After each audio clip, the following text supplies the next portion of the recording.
In the heart of the ancient Aztec Empire, beneath the shadow of towering pyramids and the roar of blood-stained rivers, the cries of children once rose to the heavens.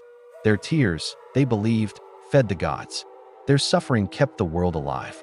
It was not cruelty, they said, but duty. Yet, to modern eyes, it feels like madness. Tonight, we step into a world where innocence was currency, pain was divine, and the gods demanded nothing less than the purest blood. Stay with us, like, subscribe, and journey into the haunting truth behind the Aztec child sacrifices. In the bustling heart of Tenochtitlan, where incense mingled with the scent of fresh maize and blood, priests prepared the chosen. The children were not prisoners, but offerings, honored and adorned in white feathers and turquoise beads. They were told they were special, chosen to speak directly to Tlaloc, the rain god. Yet behind their wide eyes lay fear, trembling beneath the weight of destiny. Mothers watched from afar, their faces masked in ceremonial calm, though their hearts shattered silently. For to cry was to defy the gods. The chosen children came from noble families and peasants alike. Some were selected at birth, marked by omens, the way lightning struck, or how rain fell upon their first breath. They were raised in temples, fed honey and fruit, their laughter echoing through stone halls that reeked of incense and ancient blood. As they grew, priests whispered prayers into their ears, telling them they were loved by the gods. But love, in the Aztec world, was cruel. It always came with sacrifice. When the festival of Atlqualo approached, the city transformed.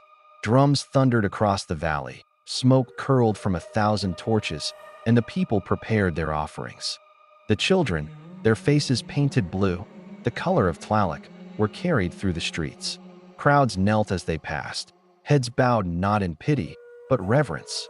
For if the children wept on the way to the altar, it was a sign the gods would grant rain. Their tears, the priests said, would water the earth. At the temple's peak, the air thickened with chanting. The high priest stood in jaguar skins, his obsidian blade glinting in the morning sun. He raised his arms to the sky, calling upon Tlaloc, Chantico, and Huitzilopochtli. The drums grew faster, heartbeats of the empire. The children's sobs merged with the rhythm, carried by the wind. Then, as silence fell, the first sacrifice began. The crowd did not scream. They prayed. And when blood met stone, thunder answered from the mountains. The Aztecs believed the universe was fragile, a creation constantly on the brink of collapse. To sustain it, they had to repay the gods with life. The gods had bled to create humanity. Now humanity bled to sustain them. This cycle of death and rebirth was the foundation of Aztec faith. Every drop of blood was an offering to keep the sun rising, the crops growing, and the rain falling. In their minds, the sacrifice was not murder. It was balance. But among the people, whispers existed, soft, dangerous whispers, that sometimes the gods did not want so much pain. Some mothers swore they saw their children in their dreams, smiling, unburdened. Others claimed the sky grew darker after each sacrifice, not brighter. Yet to question the rituals was treason. The priests, the emperor, even the gods themselves had decreed it. The world could not survive without sacrifice. Historians say thousands of children were sacrificed throughout Aztec history, though no one truly knows the number. Some were drowned in sacred lakes to please Tlaloc. Others burned alive for Chantico, goddess of the hearth. Each death was ritualized, each pain sanctified. And though it chills the modern soul, to the Aztecs, it was sacred work. Without it, they believed drought, famine, and death would swallow their empire whole. One of the most haunting tales speaks of a boy named Tequixpo, chosen for his laughter, said to echo the joy of the gods. He was only 6 when the priests claimed him. His mother begged for mercy, but mercy was foreign to faith. On the morning of his sacrifice, rain began to fall. The priests rejoiced. It was proof of Tlaloc's blessing. But as lightning struck the pyramid, some said it was not approval. It was grief. The ritual itself was precise. Priests purified themselves with fasting and prayer. The altar was washed with obsidian water. The blade, sharpened until it could slice air itself, was blessed with copal smoke. When the moment came, chants rose like waves. The child was laid on the stone, his tears mingling with the scent of incense. The priest looked to the heavens, whispered a final prayer, and the world held its breath. When the blade fell, so too did silence. The people bowed, the priests lifted the offering to the sky, and the heart still beating was shown to the gods. They believed the spirit ascended in that instant, carried by smoke, embraced by divine hands. The body was buried in temple gardens, so the flowers might grow stronger. In death, the child became eternal. To the Aztecs, it was not an ending, but a transformation. But there were darker moments, times when the rain did not come, no matter how many were offered. Then, desperation turned faith into frenzy. Dozens, even hundreds, would be chosen. Entire villages gave up their young. The cries rose like thunder, but the sky stayed dry. Some began to wonder, had the gods turned away? Or were they demanding something more terrible? The empire's greatest priests argued that the gods were not cruel, they were simply hungry. They needed sacrifice as men need air. It was not punishment, but sustenance. And so the people obeyed. For in the Aztec mind, fear was not an enemy. It was devotion.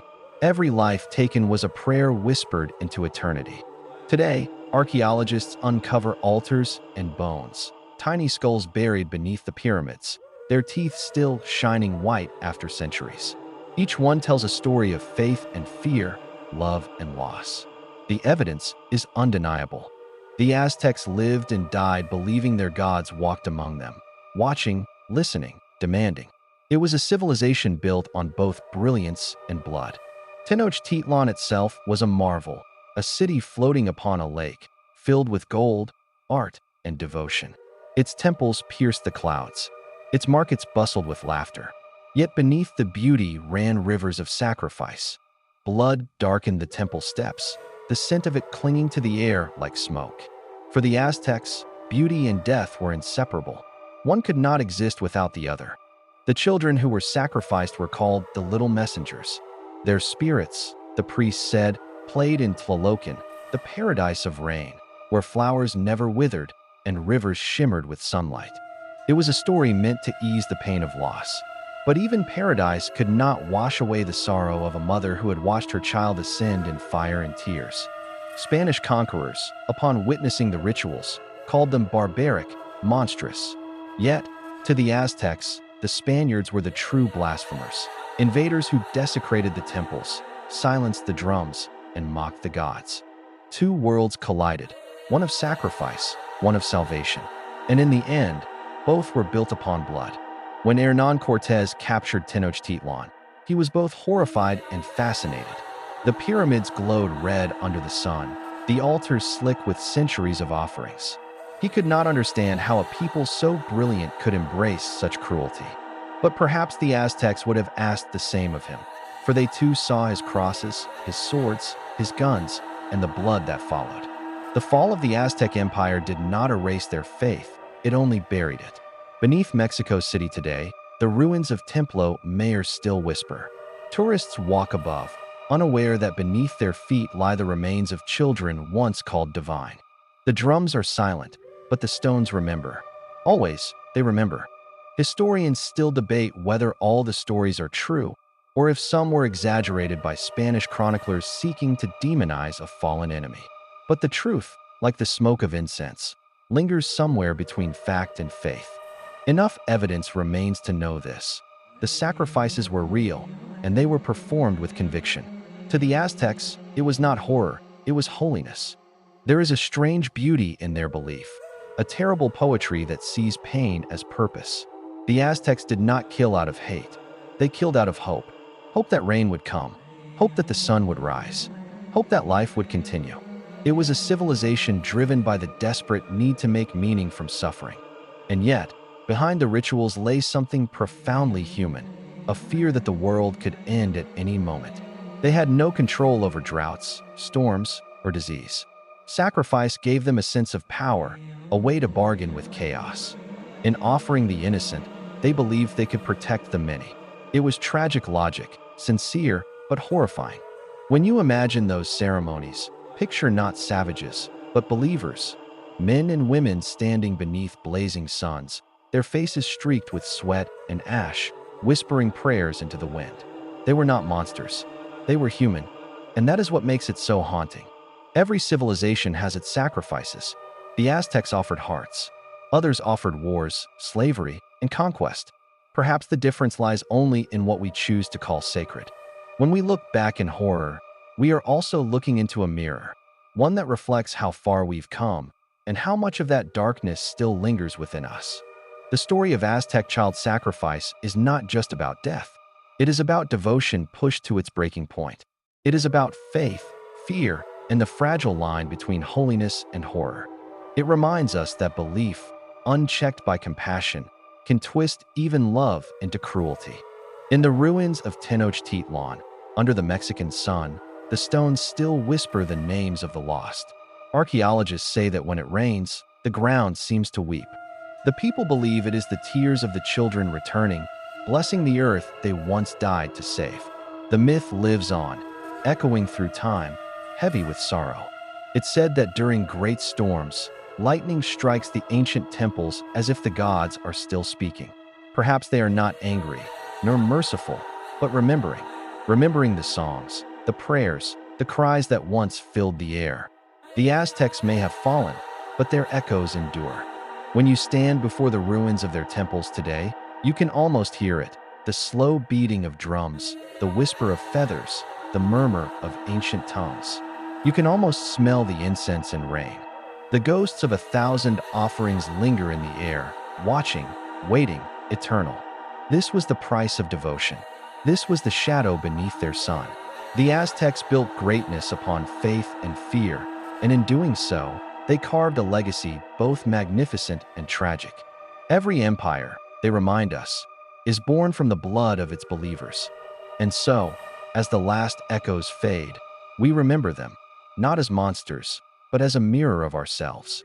Their story is a warning whispered through time, that faith without mercy can destroy even the brightest civilizations. If you found this journey haunting yet enlightening, make sure to like, subscribe, and join us next time as we uncover another chapter of humanity's darkest past.